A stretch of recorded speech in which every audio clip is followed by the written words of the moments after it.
Iraq economic news and points to ponder Monday morning, May 26, 25. Listen to the full version on the official dinarreport.com website and become our supporter on Patreon. No seriousness in limiting the acquisition of dollar remittances. Parliamentary action against the National Bank. Economy, the 24th of May 2025, 5:05 2466 views Al Samaria News. Local revealed the Parliamentary Finance Committee on Saturday that the Central Bank of Iraq is not serious about curbing foreign banks' control of including Al Ahli Bank. Dollar remittances, Member Finance Committee Hussein Moons told Samaria News. The Iraqi banking system was founded on a very flawed foundation, as banks are integrated exchanges and therefore do not meet any international standards that qualify them to be correspondent banks. He explained that the central bank was not keen on upgrading these banks in order to raise their classification so that they would be qualified to deal with international banks. He added, the central bank resorted to easy solutions, as usual, and did not pursue real strategic solutions, such as resorting to regional and foreign banks and relying on them as they are classified in the currency auction and remittances. He explained that the central bank undertook 4 rounds of reforms that did not achieve any tangible results in raising the status of our local banks.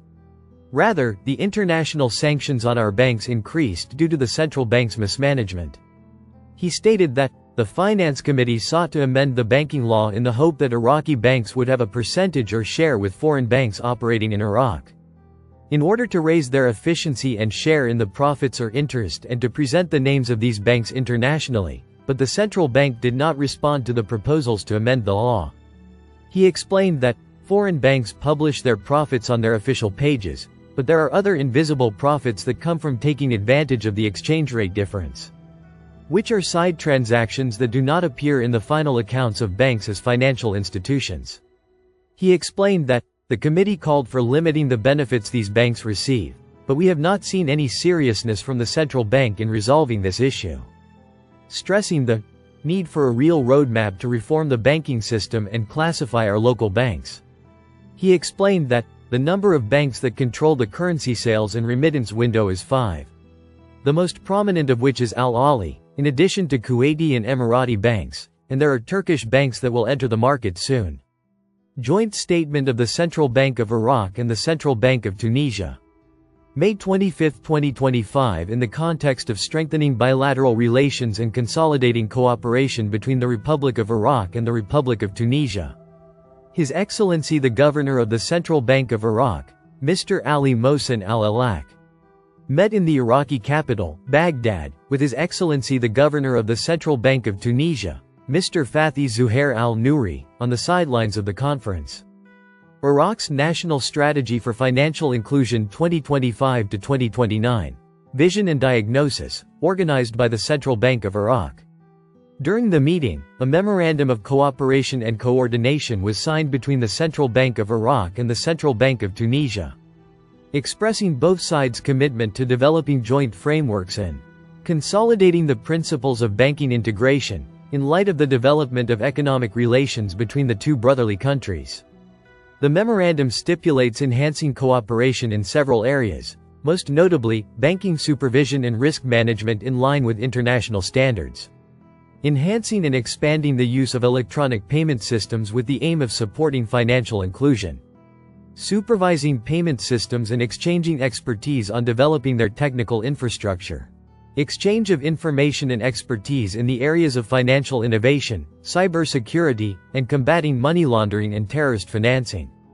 This visit provided an opportunity for both parties to discuss financial issues of mutual interest and explore opportunities for joint cooperation in developing the banking sector's infrastructure, particularly with regard to modernizing and developing electronic payment systems and financial services.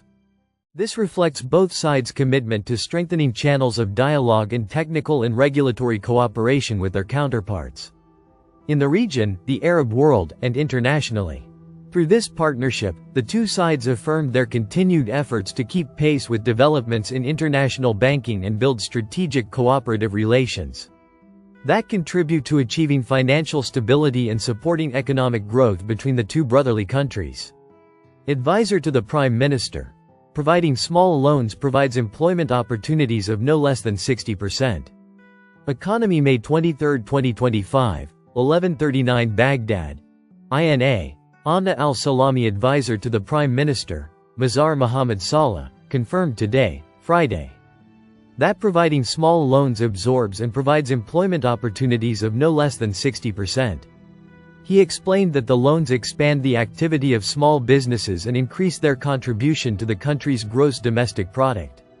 Advisor to the Prime Minister, Mazhar Mohammed Saleh, told the Iraqi news agency, INA.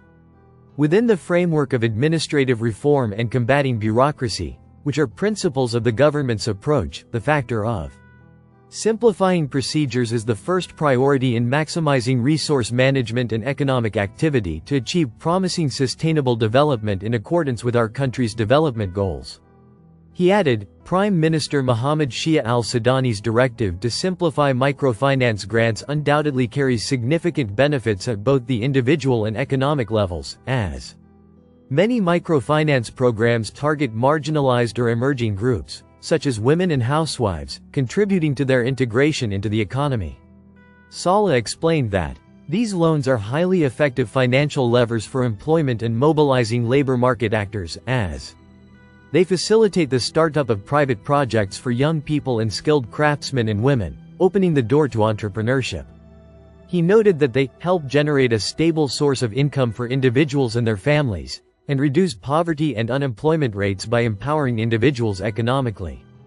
Therefore, these microfinance loans are a cornerstone of the financial inclusion policy and one of its goals of eliminating unemployment and achieving development and income equality as much as possible. He explained that loans play a significant role in employment policy and affect the balance of the labor market. By absorbing and providing employment opportunities that constitute no less than 60% of available job opportunities, not to mention their role in raising growth rates in the gross domestic product. Noting that they play a role in expanding the activity of small enterprises, which increases their contribution to the country's gross domestic product. Listen to the full version on the official dinarreport.com website and become our supporter on Patreon. Source: dinarrecaps.com